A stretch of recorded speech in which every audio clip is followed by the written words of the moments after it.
Welcome to the Reality Revolution. I am your host, Brian Scott, and I'm excited to return to Walter and Lau Russell.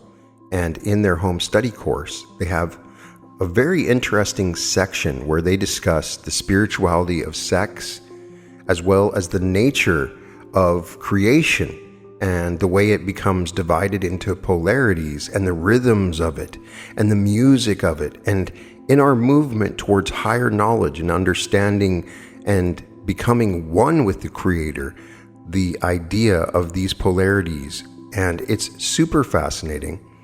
It's very difficult for me to explain any of these lectures, particularly to give a title to it, but really this is about the undivided, the divided, and the united. And here we discuss the balance interchange between these aspects of creation. The principle of holiness in sexed matehood. We have long sailed through the shallows and superficialities of matter, motion, and process, and are now sailing into deeper waters in our search for the higher knowledge, which you must have in order for you to become the omniscient being of God's intent for man. We have directed our efforts towards the reversal of your thinking from outward motion toward inward stillness, to awaken that divine light of all knowledge, all power, and all presence, which centers every whirling thought, wave, which constitutes your body. Just how much of that light we have awakened in you is dependent upon how much you have mastered the great art of meditation, which gives you the power to transform sensed affect to its mind cause. To say this same thing in other words of more import, which you have not yet heard from us, we again repeat the following words: to unite the divided two into the united one. Now we are really getting into deep waters, for we are getting right at the heart of the least understood but most basic principle of creation, the sex creative physical principle, which is measured, balanced, and controlled by the spiritual surveyor of motion known as gravity. Mankind has never yet fully realized or understood the basically spiritual nature of sex.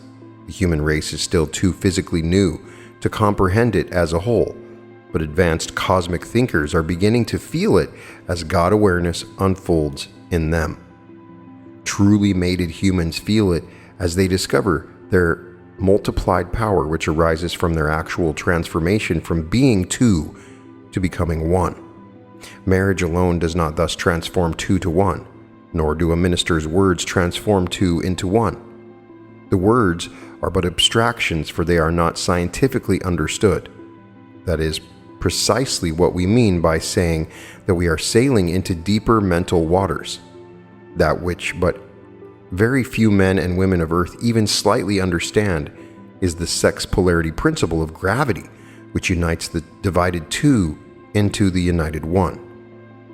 It is time for this higher divine knowledge to come into human consciousness, for many are ready for it. In Krishna and Jesus' day, man was so physically sense-limited that neither of these two greatest of all teachers complicated his teachings by dynamically stressing it. To do so would have been a hopeless attempt to open the doors to the invisible universe before the people of their day could even faintly comprehend the visible universe of bodies. Whenever either of them mentioned that principle at all, such as the phrase, "I and my fathers are one," no one of their day had the faintest idea of its real meaning, and very few of today more than superficially or abstractly grasp it. Who in that day or even today would dream of connecting the sex polarity principle with such words of Jesus as these: that they may be one as thou, Father, art in me, and I in thee, that they also may be one in us, and the glory which thou gavest me I have given them, that they may be one, even as we are one. John 17:21 through 22. If you look back upon the physical man of that day, you will see that he was absolutely unaware of this one holy principle of nature, that its totally physical expression destroyed men and nations of men so continually and so often that sex was made evil and sinful by man. Instead of writing holiness into the Adam and Eve fable, they wrote evil into it and made of God one holy law, the basis of original sin. This pagan idea is fast disappearing as intelligence in spiritual man unfolds, but it is still part of the thinking of fully 3/4 of the human race, and women are still held to be inferior to men and not one with them. It might be well to build upon Krishna's phrase so repeatedly stated as the undivided and the divided, and restate it as follows: the undivided, the divided, and the united. We must now relate these words to higher knowledge. Consider, therefore, that every wave action-reaction in nature is expressed in cycles. Remember also that a cycle is an extension of a divided pair of equal mates from the undivided zero, which unite as one and return as a divided pair of mates to again become one in the zero universe. Let us think together about cycles for a moment in order to follow our thought. A life cycle of an insect may be only 10 minutes, a day, or a week according to the complexity of the idea expressed by the insect. That is but one life cycle. However, just as one breath of yours is a completed cycle in itself, but millions of such cycles occur in one 80-year life cycle. What we are endeavoring to make clear to you is that cycles lengthen as bodies complex. They complex because they manifest a growing idea. The life cycle of a man at his beginning may have been a few seconds or minutes. Millions of years have passed during the growth of the man idea. The cycle of that growth to the maturity of a physical body is already millions of years long in just completing the physical body of man up to the point where his mental and spiritual nature began to unfold. This means that the cycle of the man idea is only in its middle at present. A few thousand years of mind consciousness is not enough to more than unfold his intellect a very little. Mind awareness will now unfold fast, but it may be 100,000 or even 1,000,000 years before the spiritual nature of man as a whole species will arrive at the mental status of the Christ of the Hebrews or the Christ of the Hindus. Please therefore realize that man of today is still in his early intellectual and moral period, but has just arrived at a point where comprehension is multiplying in him much more quickly than it did 20 centuries ago because of man's greater knowledge of nature's effects. In spite of all such mental advancement, man is still strongly material-minded because his discoveries have been translated into material values instead of spiritual ones. He still senses television, radar, and other such discoveries commercially and quite fully misses their much deeper spiritual meaning. It is very difficult to convey the meaning which is in new thinking by textbook language. Parables and examples are great aids to comprehension, so we will resort to them. If, for example, you lived in the 10th century and could have heard Beethoven's Moonlight Sonata or the Rachmaninoff Prelude, it would seem like noise, for spiritual unfolding had not then advanced to the stage where it could comprehend the diatonic scale. If you now hear it, you would hear something else that you could not hear before your spiritual unfolding had progressed to where it is now. As you hear that other something today, which you could not have heard in your primate days, you might realize that something you now hear is evidence of your greater spiritual unfolding. What you are now hearing within that sound is the uncreated idea, which is immortal. What you're really doing is tuning into the thinking mind of God and listening to his silent voice within the sound. Logic alone will tell you there must be something more in music than sound alone. What is that something? Before we answer it, let us carry this thought farther.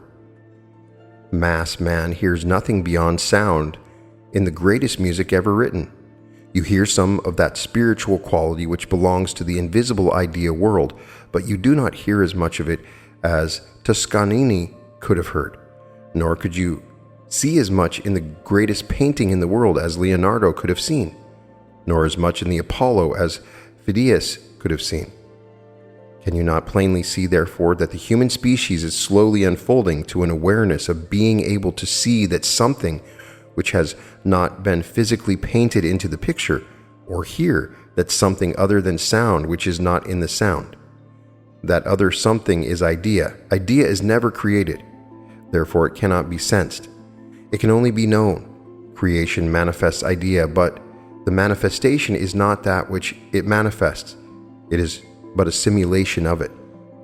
We may not be able to touch the sensitive spot of the great thought which we are endeavoring to infiltrate into your consciousness.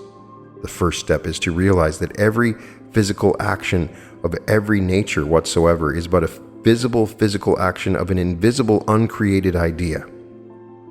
When you are but a physical body, you cannot be even slightly aware of that invisible idea which lies beyond its manifestation. Idea lies solely within the mind of the Creator. When you become even slightly aware of the Creator within you, you are then the Creator in the measure of your awareness of Him in you. To that extent, your inner vision can see what your outer vision cannot see, and your inner ears can hear what your outer ears cannot hear. And you can have the doors of vast knowledge opened up to you which no textbook could give you, because the invisible idea which the textbooks manifest not in them. The familiar terms inner ears and inner eyes really mean mind awareness.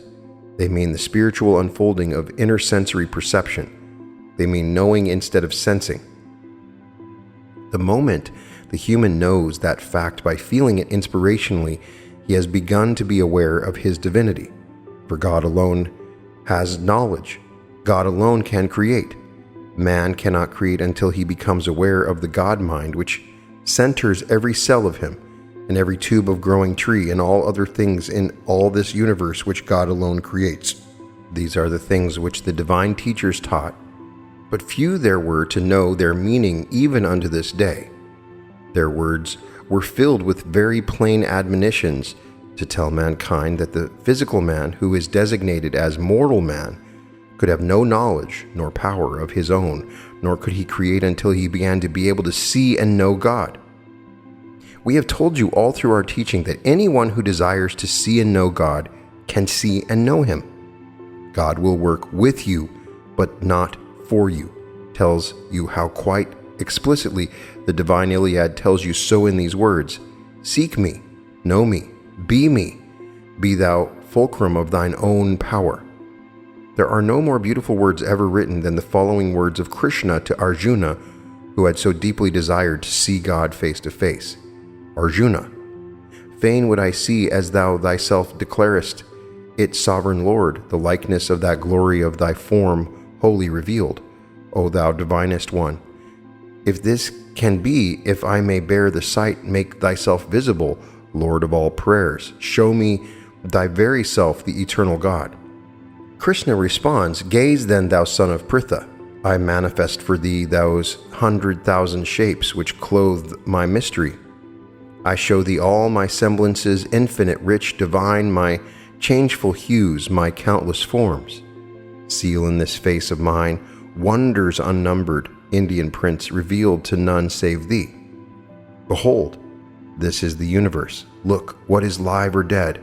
I gather all in one. In me. Gaze as thy lips have said on God eternal, very God. See me. See what thou prayest. Thou canst not, nor with human eyes, Arjuna, ever mayest. Therefore, I give thee sense divine. Have other eyes, new light, and look. This is my glory, unveiled to mortal sight. For all these long centuries, the divine teachings of these messengers of God have been as though of another language. Their teachings have been revered by many, but not understood by even those who have revered them. They plainly tell that higher knowledge comes from looking within, not without. Jesus reiterated it over and over again in his many veiled and symbolic references, such as, ye must be born again, meaning into the Spirit. He told many parables likening heaven to spiritual things, but his most beautiful words in respect to the unfolding of spiritual nature of man are his Lord's Prayer. Those who have come to know God intimately as a moment-to-moment working companion see much with their inner vision that is forever hidden to those who just sense and never know. We cure endeavoring to make it clear to you that higher knowledge is that omniscient light within you, which you gradually become aware of as God's silent voice. It means the multiplication of mind power through the unfolding of the inner spiritual vision. These teachings are ignored by modern educational institutions. Their concept of higher knowledge is to develop human encyclopedias of information, which is useless to anyone who does not have creative inner vision. To stress the process of educating the brain instead of unfolding, the mind stultifies whatever creative genius may be latent in a child.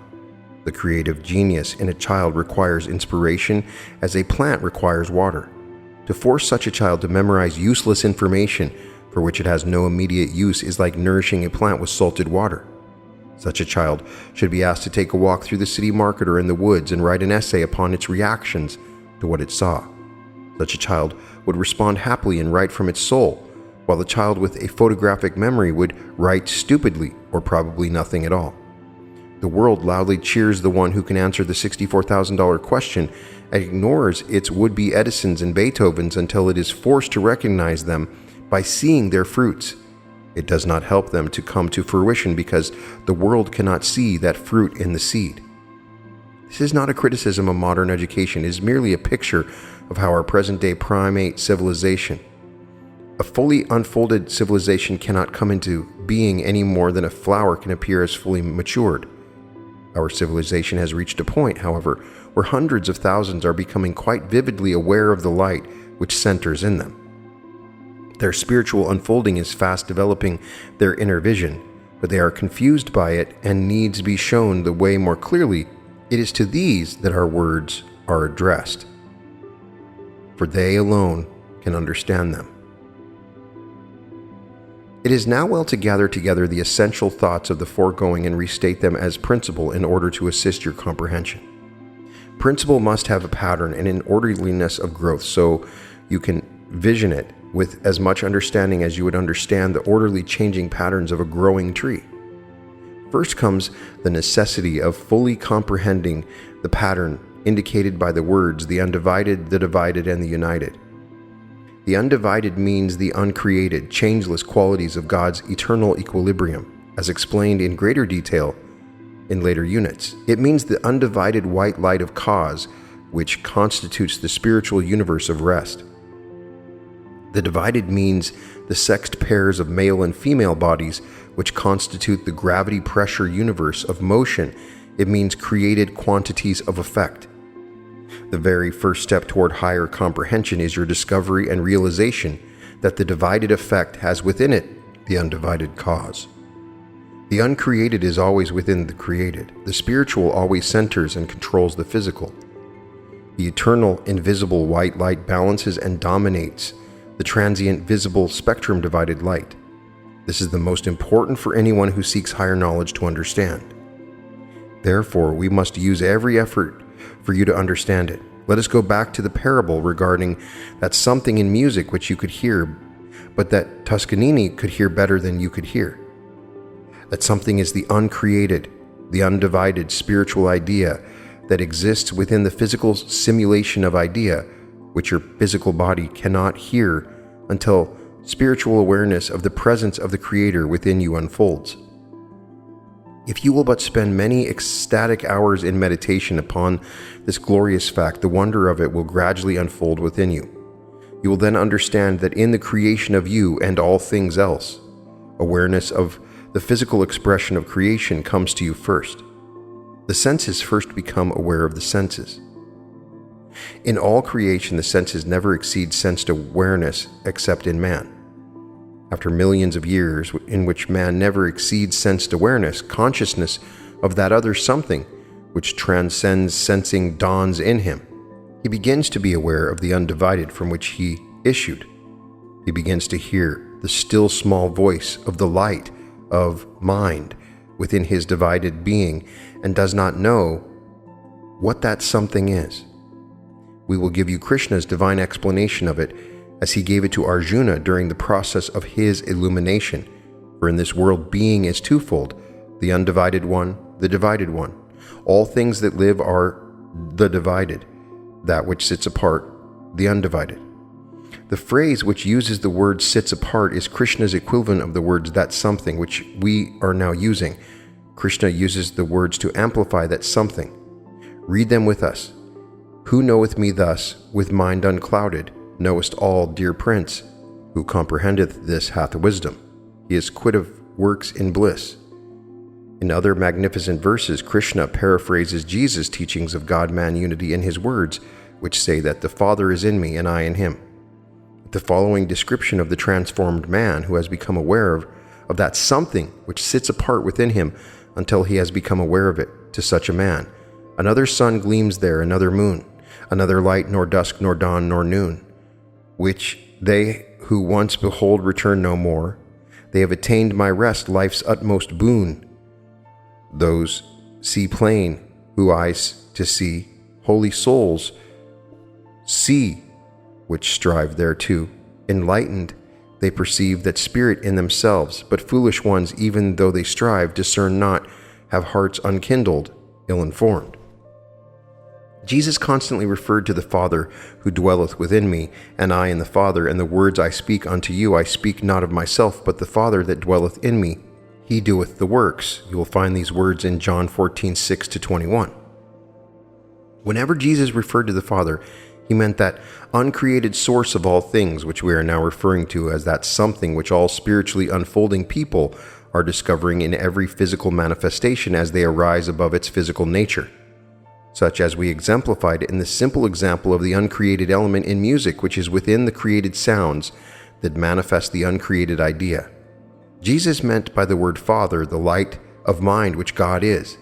The use of the word Father has helped to build the concept of a personal man-shaped God, but that is because his people, and most all of ours, were not ready for it. In essence, however, he was endeavoring to impress upon the people that the Creator was ever present in the created, which is the same in meaning as Krishna's words, the undivided is present in the divided. Both were endeavoring to tell man where to find God, but man had not unfolded sufficiently to even grasp the edge of their meaning. It seems incredible that we could have such higher teachings as those of the Nazarene and Krishna for 2,000 years without teaching them in every school and church throughout the world. The answer to that is just what we are now talking about. Man as a whole has never yet been ready for it. Man as a whole cannot yet see or hear something which the increasingly few are beginning to hear with inner eyes and ears. Krishna's teachings are authentic, for they have been translated from the writer's own written Sanskrit words. They can be fully depended upon. Unlike Krishna's teachings, those of Jesus were verbal and have been passed down as folklore in repeated memories of others. He never left one personally written word. Most unfortunately, the New Testament quotes many sayings of Jesus which he could not have possibly said, which any mystic knows are vicious forgeries. History tells you that certain priests were authorized to decide what Jesus said and what he did not say. These priests very far exceeded their authority and wrote in many untrue things, which they thought he should have said to uphold their pagan concepts and doctrines of that ignorant physical age. These ugly, unnatural things which Jesus could not possibly have said can be easily recognized by you or anyone whose spiritual nature has unfolded to the extent that yours must have unfolded to qualify you for being able to comprehend what is now being written. We will give you a few examples of these forgeries, however, to help you to better recognize them yourselves. Luke 16:20-26, Matthew 25:41-46, Matthew 18:8-9, and Matthew 5:29-30. The foregoing prelude of explanation has now prepared you for examples which will further clarify your understanding. Always remember, however, that the undivided is always the spiritual one. The divided are the physical pairs or halves of one, and the united is the physical one, such as the two hemispheres of our sun. Remember also that the undivided is still, while the divided pairs are always in motion. If you will now fix upon your consciousness the fact that each of the divided pairs is centered by gravity, which becomes one center of gravity when the two are united, you will more fully realize what we mean by saying the uncreated and the undivided is within every divided pair and every unit of creation. Again, we repeat that the spiritual reality is within the physical expression which simulates reality. We will say it in other words of different connotation to aid you in fully grasping the idea we are trying to give you, by thus saying that the Creator centers his creation in reference to the center of gravity in the sun. You'll be better enabled to understand the thought which we are endeavoring to give you if you will realize that something which you hear in music, which Julius Caesar could not have heard, and that Toscanini could hear more ecstatically than you can, is the same thing, and that means God. The measure in which you can hear the soul of music is the measure of your God awareness. It is the measure of your ability to know the uncreated. You increase that measure when you can hear that Toscanini could hear. That means that your spiritual nature has unfolded to that measure, and you can increase that measure vastly if you apply that desire to all things equally with music.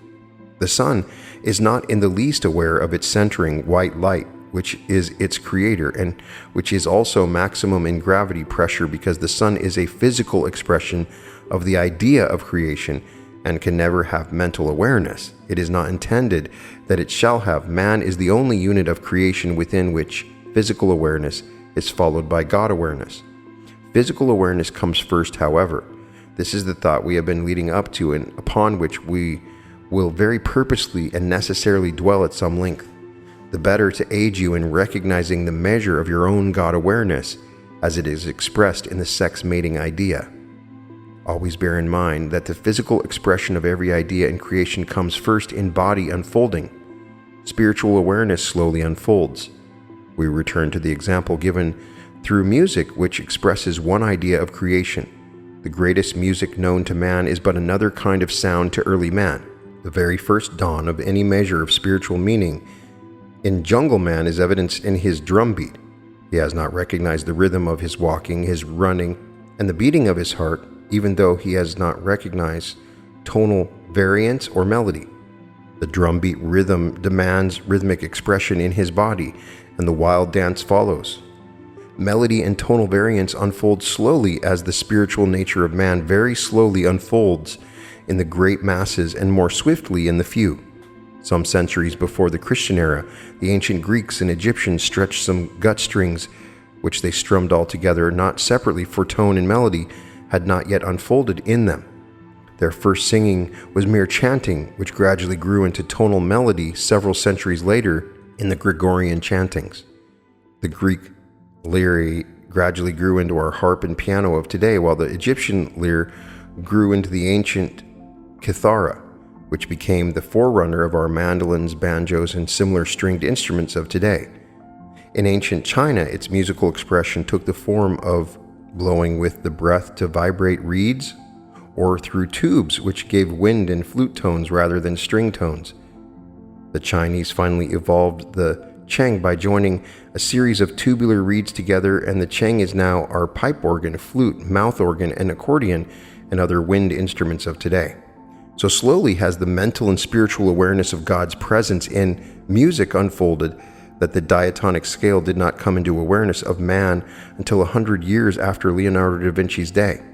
The spiritual rebirth in Italy during the 14th and 15th century brought forth this great unfolding. Instruments for expressing it developed with it, and genius in illumined man gave us Bach and glorified Gregorian chants, which have awakened the light in tens of thousands and brought all men closer to the door of heaven. If you will now try to realize that nothing whatsoever but motion has been created, of which sound is but one of its many effects, everything beyond that is idea. An idea is never created. Idea is spiritual. Idea cannot be sensed by you, it can only be known. You cannot begin to know until you transcend your senses, for your senses cannot know anything. They can but sense the effects of motion. Civilization, however, is still made up of the very many who are yet close to their pagan primacy, and the very few who are rapidly becoming transcendent beings through their increasing ability to commune with that silent voice of God, which centers every unit of His creation. These very many of the great masses of mankind, even though they have advanced to tonal awareness in sound, have not unfolded beyond the physical expression of rhythm. We must dwell upon this idea at some length also, for this example given you in music will be paralleled in the example of balance, sex, mating.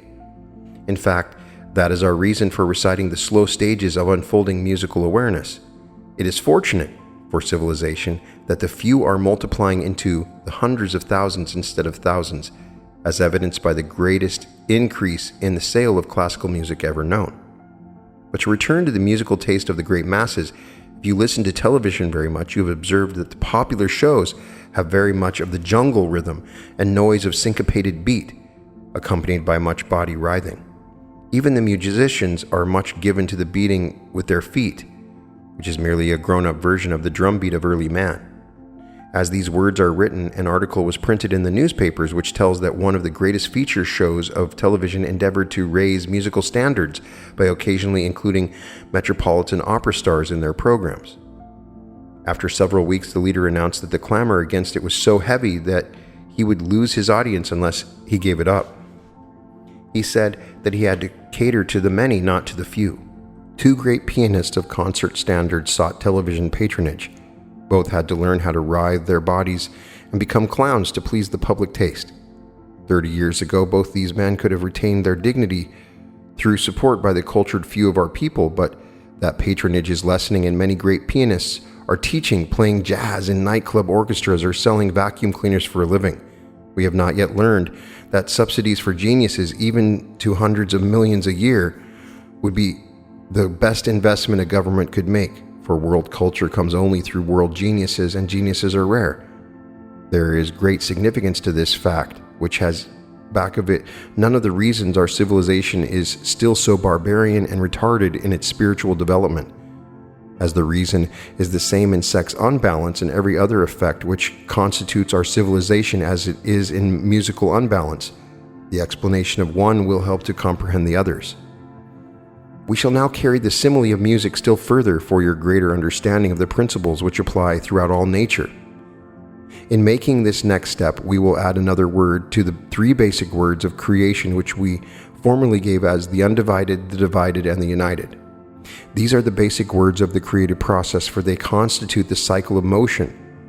There is another word which is not a part of motion, for it does not move. It controls all motion. However, and higher knowledge demands full and complete comprehension of its controlling power over all creation. By adding the word balance, we now have four words which have constituted the basis of creation: the undivided, the divided, the united, and balance, or more specifically, balanced interchange between pairs. This is so vital a principle that we would well generalize all actions in the universe by saying that all actions which are rhythmically balanced are good and perfect, and that all that we call bad, all ills, all hurtful things, all wars, failures, bankruptcies, divorces, frustrations, and other unbalanced rhythms of man or nature, and all things else which prevent man or nations of men to achieve prosperity, peace, and happiness, are the result of unbalanced mating of divided pairs. When we realize the tremendous unbalance which exists in the world home of man and in the lives of homes of individual men, it is easy to comprehend what a long road lies ahead of the human race before it can rise out of the chaos which it has made for itself during these last 300 barbarous years. What is most difficult to comprehend is why the human race thinks that it is highly advanced. Axioms. The undivided is eternally balanced, for it is one. The divided one is eternally unbalanced, for it becomes two. The united two can become a balanced one only if each mate of the two is equal. A balanced unity is possible only where interchange between the mate pairs of every transaction of man or nature is equal and rhythmic. We shall now apply the foregoing axioms and principles to such human transactions as our music example, individual and national relations, sex, industry, and other examples necessary to enable you to fully comprehend where the physical expression ends in all such transactions and the spiritual expression begins.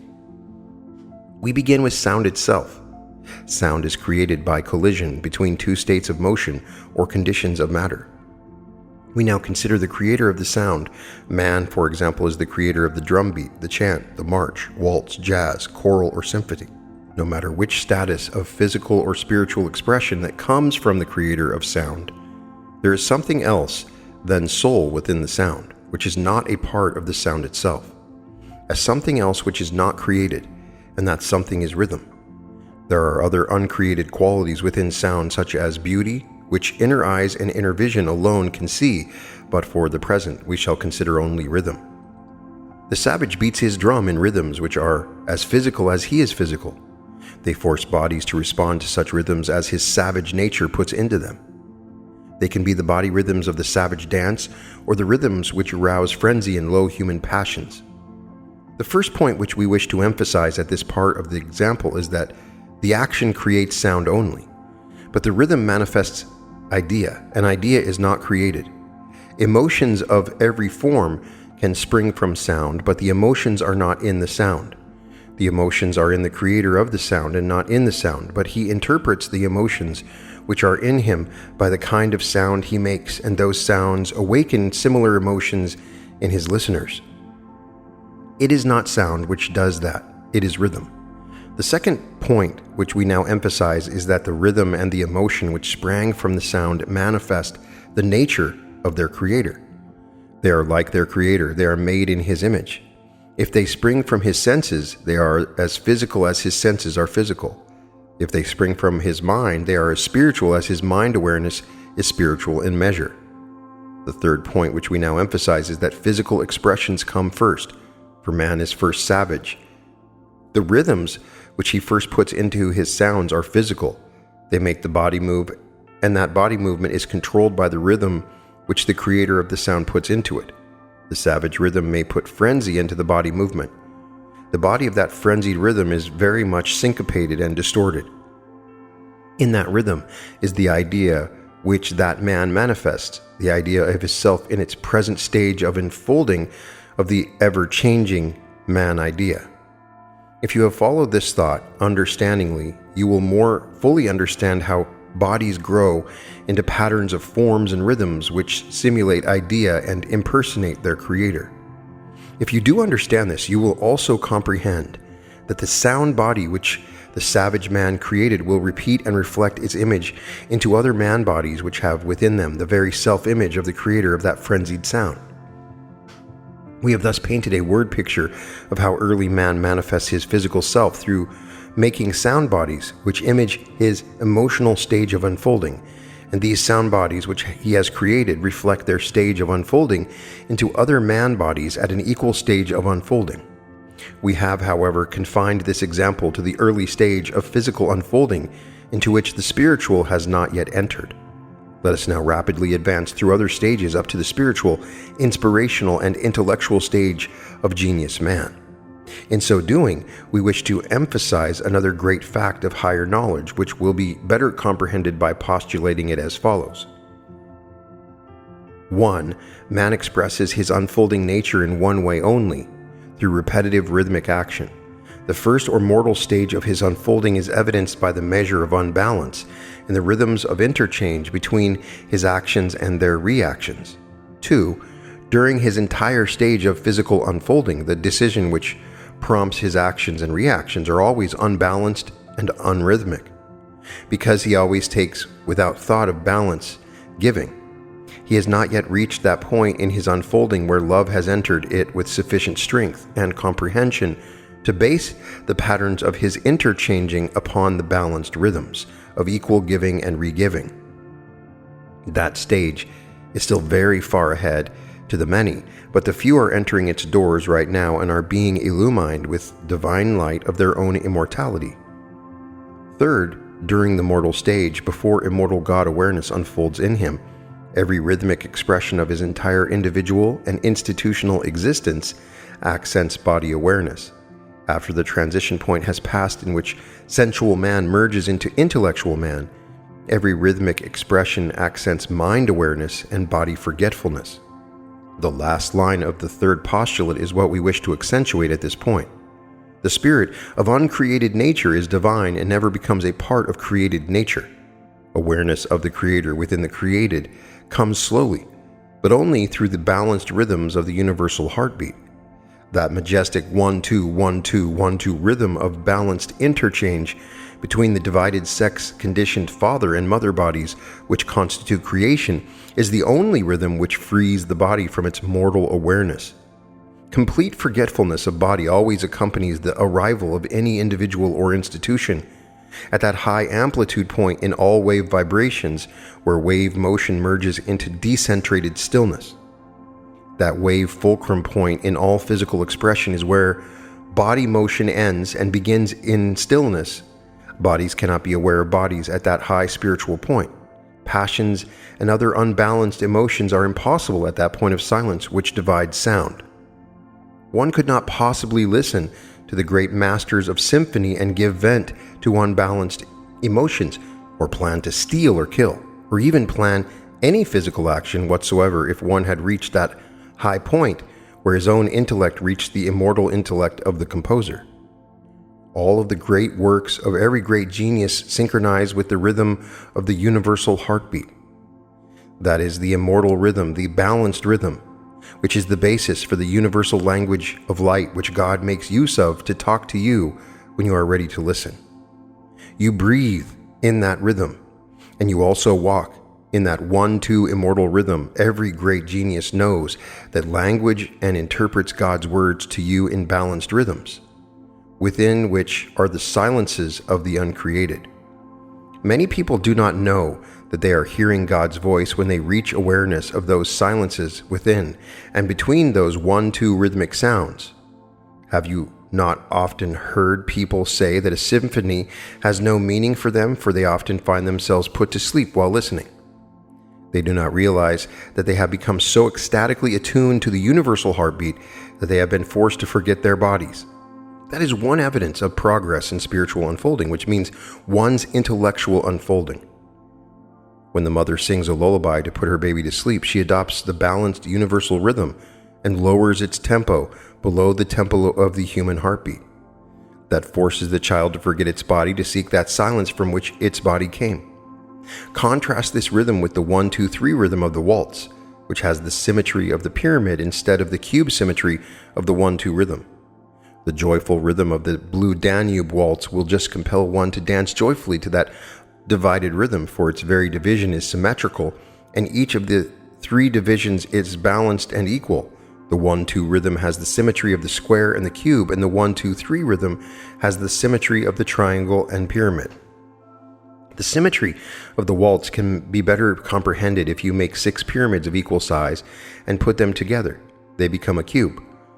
The symmetry of the waltz is therefore 1/6 of a cube, which equals a pyramid. In this 3-dimensional universe, the length, breadth, and thickness of the pyramid is 3, but 6 pyramids within a cube constitute 3 pairs if you divide them to take a waltz rhythm out of a cube. The undivided cube is 9 in its unity, which is made up from its 3 inner planes that give length, breadth, and thickness, and its 6 boundary planes. By repeating the 9 of nature's light wave field symmetry, an accent is forcibly injected into the position of rest in the heartbeat symmetry. This compels the body to continue its action instead of resting. It is a wonderful sensation, a happy and joyous sensation, but it is still an unbalanced physical expression. It is a cultured physical expression, however, for it contains a great measure of the spiritual rhythm in it, as it is a happy rhythm, not a frenzied one. The 3 of the waltz rhythm is also unbalanced expression, for 3 triangles or triangular pyramids cannot unite as one in nature. Unity is possible only with balanced pairs, such as you see in the unity of a pair of hemispheres, which constitute a sun. In the octave wave, 4 pairs unite as one to conform to the balanced cube spheres of nature, while the waltz rhythm includes but 3 pyramids pairs to constitute a cube sphere, which is not enough for octave symmetry. The above may be difficult for you to comprehend when thus stated in words, but you must comprehend it. You must fully comprehend it, and you can, for it is basically simple. It is only the necessity of trying to describe it in words that makes it seem complex.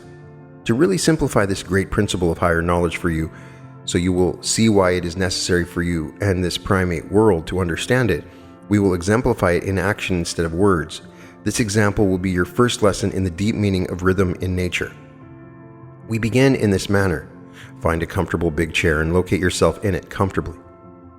Now become conscious of your own body rhythms. Feel your own pulse beat. Familiarize yourself with not only its heartbeat rhythm but its tempo. Do not hurry this process, for we can better demonstrate its relation to the heartbeat of nature and to the cube sphere wave fields of nature if you develop a conscious awareness of that rhythm. Next, become conscious of your in-breathing and out-breathing sequences. You can become more conscious of them by folding your hands together over your stomach. You can then see your breathings because your hand will move up and down as you inhale to compress and exhale to expand. When you have watched this effect until the rhythm of it has enabled you to count its 1-2, 1-2 beat, then slowly hum Gounod's Ave Maria, Beethoven's Moonlight Sonata, or even Home Sweet Home as you breathe. And note that your hands will always be down in the 1 beat and always up in the 2 beat. Now try it again by humming Rockabye Baby on the treetop, When the Bough Breaks, etc. Notice the similar effect. Now reduce the tempo of the lullaby below the tempo of your heartbeat, and you will find that your pulse lowers and your breathing lengthens their cycles. If you logically continue this experiment, you will put yourself to sleep. The reason for that is an important point which we must emphasize. You arrive at a balance point of rest between action and action at every beat of the uniting pair. That is the only rhythm in all musical expression where such a thing happens. It is therefore the only rhythm in music, chemistry, sex, business, government, or science and education where the perfect unity of marriage between the pairs of opposites, which creates bodies, can possibly be consummated. Rest, peace, and happiness can likewise be attained only when interchange between mental and physical matehood in every transaction of nature is rhythmically balanced.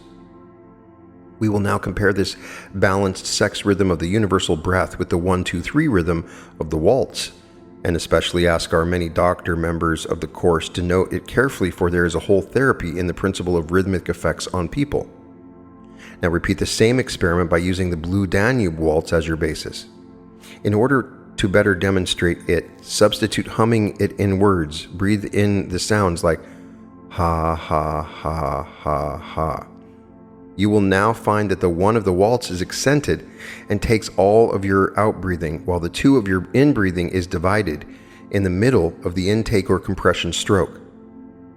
Complete balanced unity can never be accomplished that way in nature. A residue of unbalance is left over which prevents such a balanced matehood as you would find in sodium chloride, or in the unity of a completely balanced matehood of a husband and wife who have actually found balance in each other. It is the residue of unbalance in all mismatings which is the basis of every trouble in the world. Its ills, its frustrations, its wars, sicknesses, enmities, bankruptcies, and all other effects which we call bad and do not like to have happen to us. This residue of unbalance in our civilization of today is our immediate concern. The measure of it in every man's life and in the national and international relations is the gauge of our present status of world disunity, which places the world in a low state of its unfolding. It is far from its balance point between its spiritual and physical expressions.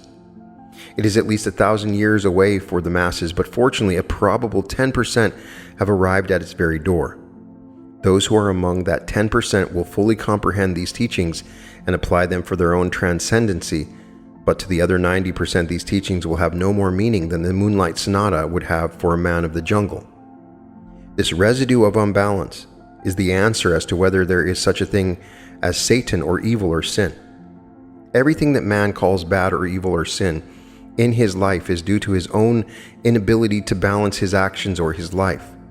Ignorance of God's presence in him is the cause of that. Therefore he hurts himself and blames it upon an evil being.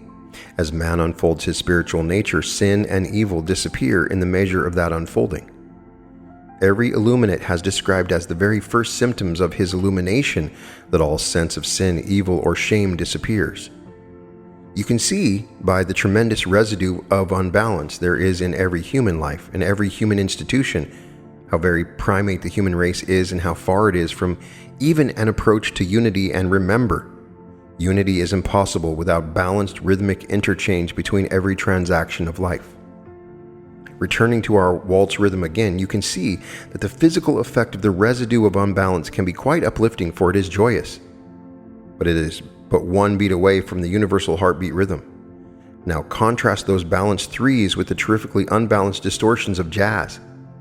If you comprehend that which is written above, you will readily understand the brutal, ugly, frenzied syncopations which constitute the worse than juggle rhythms of this jazz age.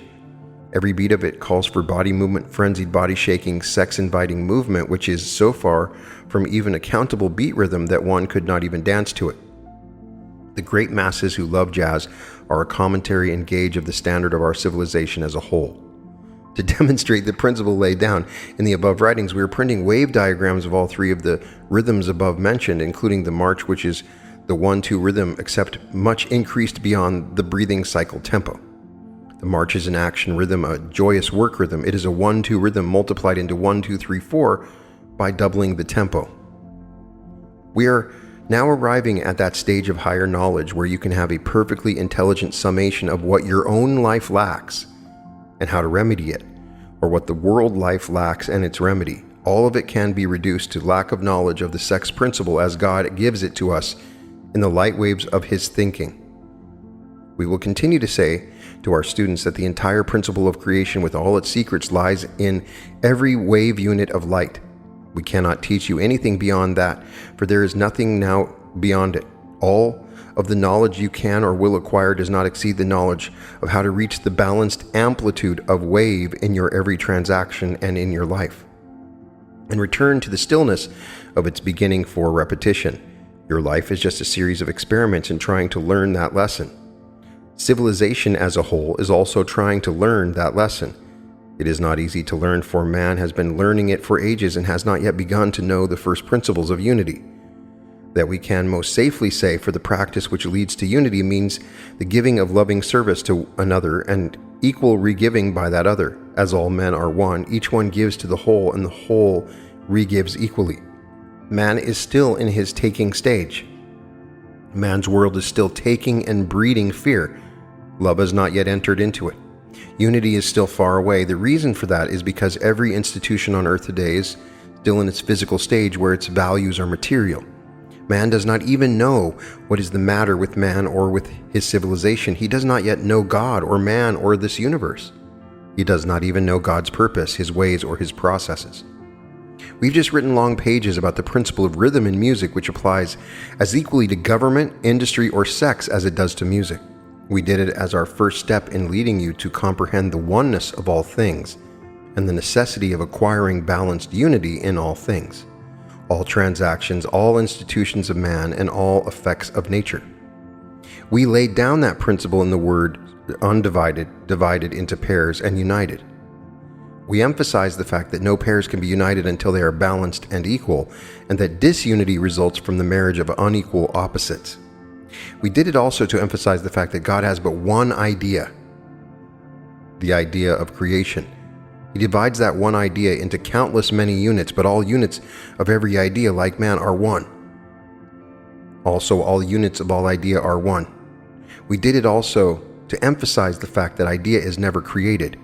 It is but simulated or manifested by motion. More particularly, we emphasize it to reveal to you that all knowledge and all power resided solely in idea, and that the measure of man's knowledge is the measure of his comprehension of idea, and not in the measure of his ability to observe and memorize effects of motion which simulate idea. If you have followed with us so far and comprehend what has been written, you are now ready for the one thing that man has never known, the greatest of all secrets, which has long awaited man's readiness for comprehension. If man had ever discovered that secret, we would have been much farther along in our effort to produce an enduring, balanced civilization. That is the unfortunate but natural situation, for a man's civilization unfolds as slowly as man himself, who changes but little in many long centuries. We will devote the following to the giving of this higher knowledge of man's greatest unknown secret of sensation and consciousness to you in as simple words and diagrams as possible. When the world knows that secret and the processes of emergence of matter from space, you and it then know what is the matter with our chaotic civilization and also how to remedy it. Some great statesman whose name we cannot trace once said, "If some sage could but tell us what is the matter with the world, we might perhaps fix it. Our quandary is that we do not know." Yes, that is the quandary. We do not know. The purpose of the following lesson is to give the world that knowledge, even though that man is slow to change existing conditions, but knowledge is power, and the great power back of that knowledge will force man sooner or later to heed it. It seems paradoxical to say that great suffering is more conducive to spiritual unfolding than that kind of happiness which results from the physical prosperity. When man has created conditions which cause him to suffer, he invariably turns to God, Let us try to reverse that process and have him turn to God first. We will look forward with interest to unfolding for you the one great principle of action, which alone will bring permanent peace, prosperity, and happiness for which the world has been long and hopelessly seeking. It is gratifying to have felt the change in trend of thinking as our students advance into later units. When students begin to take this course, they think in the language of the traditional training, which has always been directed toward the development of the outer senses. Our efforts are to awaken the inner perception, not the outer. Our purpose is to illumine the mind, not to inform the body. We seek to make our students aware of the immortality which dwells within their mortal body and controls it. Necessarily, a new language must be found for such new thinking. By a new language, we mean other ways of expressing thoughts with unfamiliar words or combinations of them. We have often told you that all geniuses and mystics think, see, and hear inwardly, while all who have not yet unfolded spiritually to that stage sense objectively, which is outward through their senses. Those of our students who have become transformed to inner thinkers are learning how to acquire knowledge from its source instead of being informed of effects through the motion of their senses. The ultimate of such transformation is cosmic consciousness, and that means that your mind becomes aware of its oneness with God's mind. Mortal man gradually or suddenly becomes aware of his immortality. The science of man is a study which leads up to that awareness of the immortality of the being which is within every mortal body. Everyone's identity and intelligence are within that body, which we have for too long believed to be our real selves. It is not surprising that it becomes difficult at times to think or reason it out, but time and meditation bring about that transformation until that which is at first mystifying becomes as clear as a bell. Now there's some question and answers here. The first is a question. I wish you would explain more what you mean by inner vision, inner eyes, and inner ears. I've always felt that those terms were pure metaphor and had no actual meaning in the sense implied, which is that people actually hear sounds which are not there to hear and see things which are also not there to see. As I study your course, I begin to realize that to you they are not a metaphor. To you, people actually can see and hear that which is not there to see and hear. That is what I wish you would make more clear. They answer by saying the best way to answer that question is by exemplifying it. Let us take Beethoven for our first example. He has eyes and ears on his body just as you have. Somebody speaks to you which Beethoven could hear with his ears if he stood beside you as well as you could. You both hear the sounds equally. Now imagine yourself sitting near Beethoven. Everything is silent, but Beethoven hears sounds coming out of that silence which you do not hear. He hears glorious, inspiring, uplifting sounds which you cannot possibly hear. Pretty soon he takes his pencil and a sheet of music manuscript and writes down what he hears. Even then, you cannot hear it, but he can. He then sits at the piano and translates the sounds which he heard within the silence into sounds that you can now hear with the ears of your body. That is what is meant by inner ears. They are the ears of the mind. The same thing applies to inner eyes or inner vision. The great painter who sits near you can see a great allegory rising out of the nothingness which surrounds you both. He can see horses and chariots and many beautiful figures and brilliant colors on this gray day, colors which are not physically there. They are spiritually there, however, for he can see them as clearly as you can see the curtains which are waving in the breeze of the open window. Have you ever thought of that? Have you ever thought of a room full of men who are hearing the same sounds and seeing the same objects with the ears and eyes of their bodies? But many of them are hearing sounds which are not in the room and seeing things and people who are not there. That engineer over in the corner, for example, can see the four arches of a great bridge which he has created out of the silence and nothingness of space. He is so engrossed in it that he has become what is termed absent-minded. That is not an appropriate term, for the fact is just the reverse, for he has become fully minded instead of being sensed. He has forgotten body to such an extent that when spoken to, he is forced to ask that it be repeated. The ears of his body did not hear them. He really became absent-bodied instead of absent-minded. You really live a physical or material life and a spiritual immaterial one at the same time. The spiritual life is the creative one, and the physical life is the one in which works with one's body to give form to the mind creations of those who have inner vision. Think of that for a while. If you do, you will come to the conclusion that you must either be a creator and have others work to give bodies to your creations, or be one of the workers who makes those bodies. Or if you're a musician or painter or author, you can have the added joy of creating both the idea and the body for it. Such creators are the highest of our intellectuals. God himself is the greatest example of being both creator and creation. This example could clarify for you what we mean by developing your inner sensory perception until you become wholly mind at times, which the state of cosmic consciousness transforms one into being. Question. Some people claim that an idea must be fully conceived in one's mind before trying to give it a body, and others say that all bodies are created by the process of reasoning, which means one step at a time, in which each step you take tells you what the next step should be. Will you comment on this for my enlightening? Every idea must first be conceived as a mind creation before becoming the body form of that idea. Bodies unfold from their seed patterns. The whole of the oak is in the seed of it. The oak does not just start as part of an idea, then add more and more to it. The whole idea is in its conception. And all of it is enfolded in the mind record of that idea, which we call a seed. One creates only that which one knows, and he creates through mind control over body. By that we mean that every brush stroke which is added to any unfolding idea is done knowingly and not reasoned experimentally. One reasons with his senses, not with his mind. His senses have observed certain effects, and he reasons that if he combines effects, they will produce other effects. That is not the creative process. It is an imitative process which results from remembering and repeating instead of thinking what one knows. Let us give you an example. Beethoven conceives the whole idea and motive of the Moonlight Sonata in his mind before he wrote a note of it. He could not possibly have reasoned what motive into being, for his senses could not create. They could only remember and repeat. If therefore a man sits down to the piano and tries to create a masterpiece by reasoning it into being, he only writes down things which he has heard from others. A music publisher tried this in an effort to produce a lot of new popular songs for nightclub singers and to make records from. He employed a group of songwriters who studied even classical music to see what kind of musical combinations produce different emotions like pathos and mirth and joy, excitement, and other such effects which songwriters try to produce. With this equipment, they reasoned and experimented by passing it along through the whole group.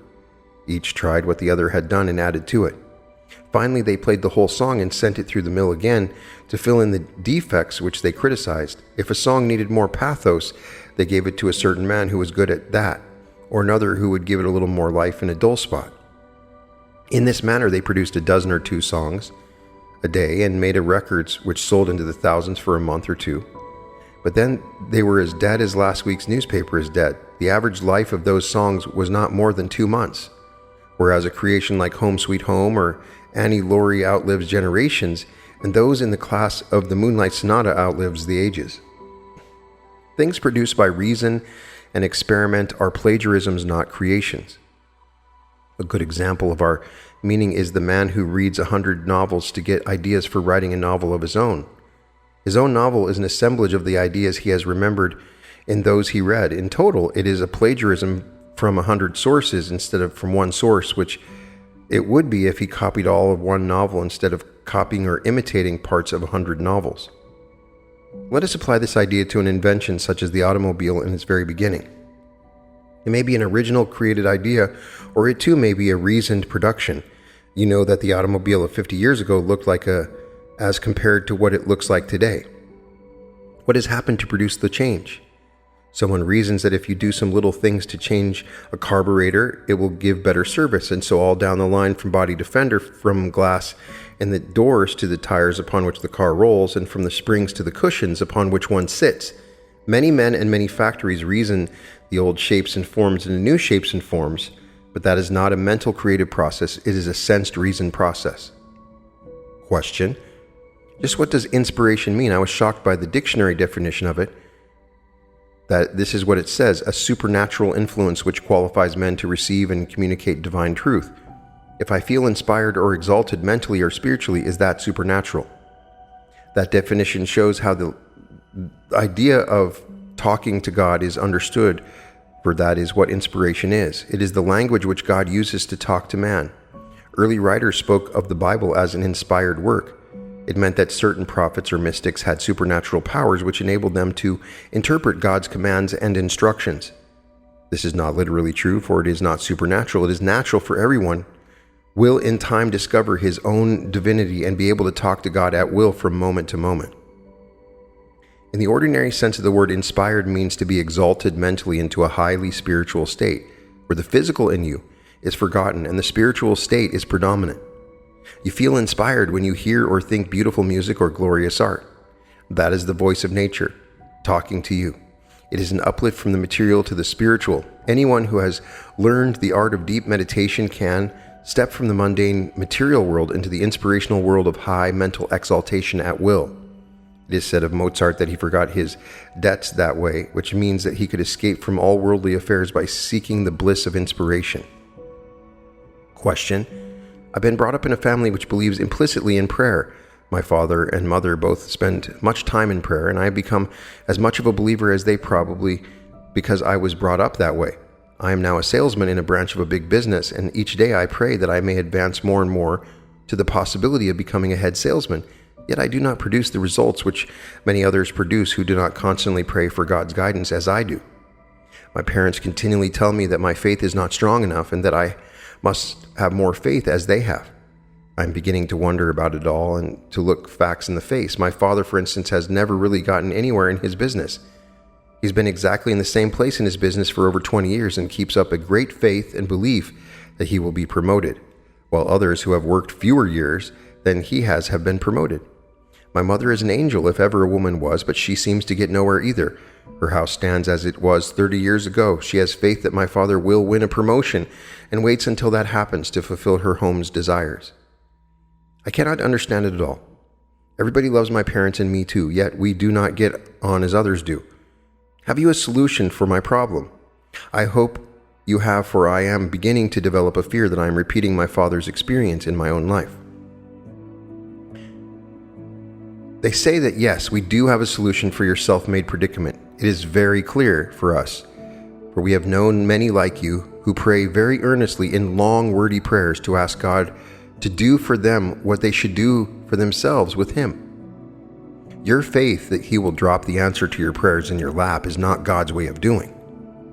You should read, God will work with you, but not for you, for it would give you a full answer to your question. But we will say this as a brief answer. God will give to you as much as you give Him, and no more.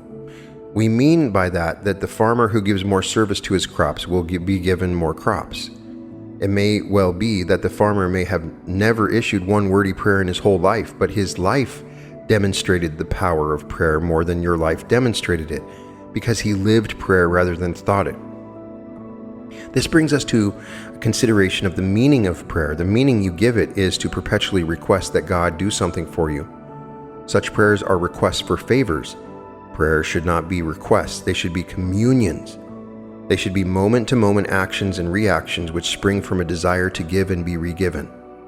The farmer works with God and God works with the farmer, whether the farmer is aware of it or not. He is obeying God's law, and that is the prayer in action. He does not rely upon faith that his crop will be big. He relies upon his knowledge that it will be big because he does those things which God commands him to do to make it big. He fully knows that nature will do its part, even if he does not think of nature and God as being one. Your trouble is that you have created a condition where you must remain static. If you had no faith at all, but had knowledge that work given by you will bear the fruits of your work, you would be better off if you never prayed. Faith too often means wishful thinking and laziness, or it might mean ignorance. Too often we hear it quoted that enough faith will remove mountains, but we note that the man who has engineering knowledge can remove mountains, and does, while the man of faith can stare at them with wishful thinking for a whole lifetime, and they will not budge 1 inch. One word more. When you utter these long, wordy prayers to God, what do you think God is, and where do you think you will find Him? We have found that those who pray volubly with words believe that God is somewhere outside of themselves, like some king on a throne to whom they issue an appeal or supplication. They have a feeling that if they pray long and loudly enough, and with sufficient earnestness and piety, He will hear them and grant them the favors they ask. When you at long last learn that your Father and you are one, You will then know that God is not afar sitting upon a cloud listening to the appeals of lazy, wishful thinkers. You will eventually find that God is within you as mind, His mind and your mind being one. You will then know that you are one with the one Creator, knowing that you will then know that you yourself must create that which you desire. You will then know that God is giving you what you desire, but you, as Creator, must do your part of the creating and know that God will do His part. All of this boils down to your wrong conception of God and His ways and processes, and also your wrong conception of the meaning of prayer. Perhaps you will better understand our meaning when we tell you that we have both worked knowingly with God in moment-to-moment communion all of our lives, and neither of us has indulged in word prayers during that whole period. We just cannot do it, for the very attempt to pray like that seems to put God far away from us instead of within us. We feel His presence at every moment and do not think of sending an appeal to Him as though He were far away. Not only that, but we never kneel and bow our heads, for He has taught us to glorify Him by being Him and to never assume the attitudes of being worms at His feet. That is the way to lose God, not to find Him. The moment you put yourself apart from Him, you become apart from Him. Oneness means oneness, not a superior and inferior or high and low. The more you can cultivate the companionship of God's presence as co-worker with you, the more you will be enabled to reach that ecstatic state of oneness with Him. Question: how can you say that God is merciful when He takes my 9-year-old strong boy and allows a worthless old drunkard to live? Our minister says, "The Lord giveth and the Lord taketh away." That does not satisfy me. I just say it is unfair and there is no mercy. Am I wrong? Yes, you are very, very wrong. And so is your minister. God only gives, He does not take. God is love, and the only thing He gives us is love. God is not merciful, but God is the law. If man defies the law and jumps over a cliff, the law of gravity will work without fail. Any man who does such a thing shows himself no mercy. Why blame it on God? God gave man the law to work for him. It is good, for it is an expression of His love. If one works against the law instead of with it, should you expect God to set aside that law instead of allowing man to learn the lesson of it? What kind of world would we have if God set aside every law that man violated so that man could not possibly hurt himself? There may as well be no law, and man need never learn any of the lessons of life which creation intended by being divided into cause and effect. If that is what you call mercy, you could justly claim that God should be merciful to you and not allow you to punish yourself by eating arsenic. Every law of God is an expression of love. Every action of that expression is an equal interchange between people and things in nature. The whole lesson of life is to learn how to obey that law of love by equal giving and re-giving. Your son's death was the effect of some cause which arose in himself or in you or in his environment. It was law being fulfilled in any case. You cannot compare it with an older and useless man who still lives because he has not subjected his body to a condition for its destruction. You can as justly blame God for allowing a sapling oak to die because its roots were in rocky soil, while allowing a big oak to live even if half of its limbs have been destroyed by lightning. The point you ignore, and should not, is that your boy's body disappeared, but the identity of that boy is eternal, and his body will as surely reappear as the apple of next August reappears from the same source as the apple of last August.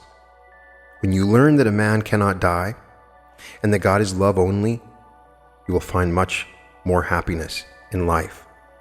But that is one of life's lessons, and there are many lessons to learn. We have long looked with hope and anticipation to the day when we would have sufficiently advanced students to whom we could open the doors to the higher knowledge, which mankind must eventually acquire in order to build a united civilization as a whole, or a united home as an individual. Later, we will tell you that the greatest of all underlying principles of a living universe, balance. We will quote from the Divine Iliad God's words in which He said that if He could give man but one word, that one word would be balance. And if man needs 2 words, those 2 words would be balanced interchange. If man needs 3 words instead of 2, those 3 words would be rhythmic, balanced interchange. Many lessons have passed with but casual reference to those 3 words, while we were trying to make you know God's universe and his ways and processes of creation. Now that we have done this sufficiently to have arrived at a stage of comprehension, which has led into the invisible as far as it has led into the visible, we now return to those 3 words to tell you that your life and our universe turn upon their comprehension and their practice. These 3 words, and more especially the one word balance, are the very foundation of every aspect of life. The higher knowledge which we are giving in these lessons is based upon them.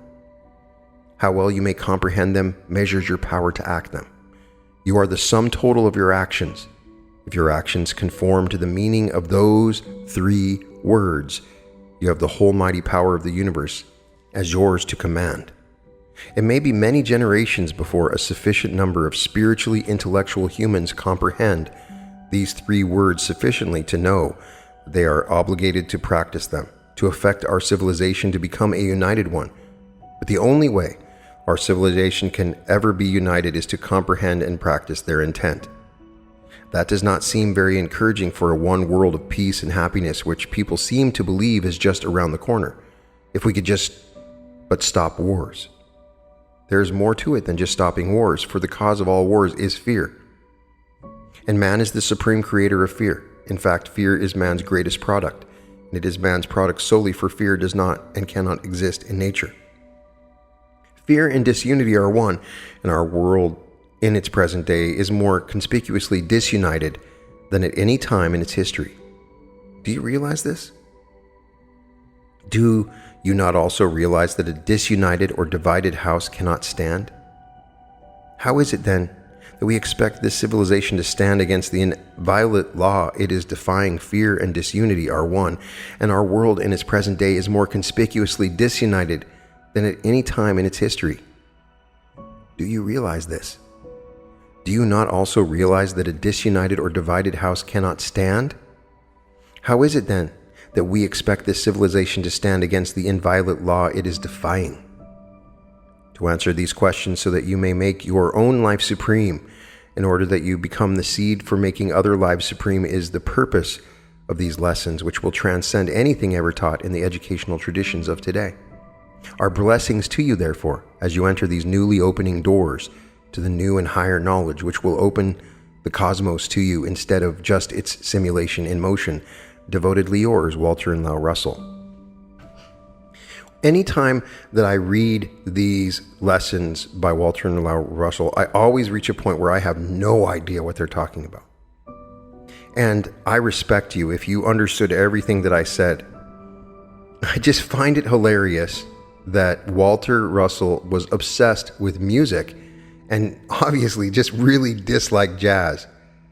I would be very fascinated to hear what he thought about rock and roll. Remember, he's writing this before rock and roll really takes charge, so it would be interesting to see his impressions of electric music today and a lot of other musics that are available today.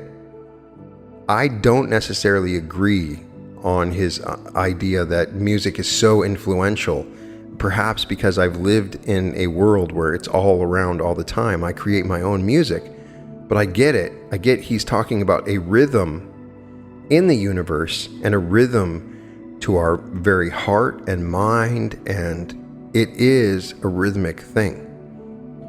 In our studies of transurfing, we learn that balance is the key, and rhythmic balanced interchange is a fundamental part of manifesting.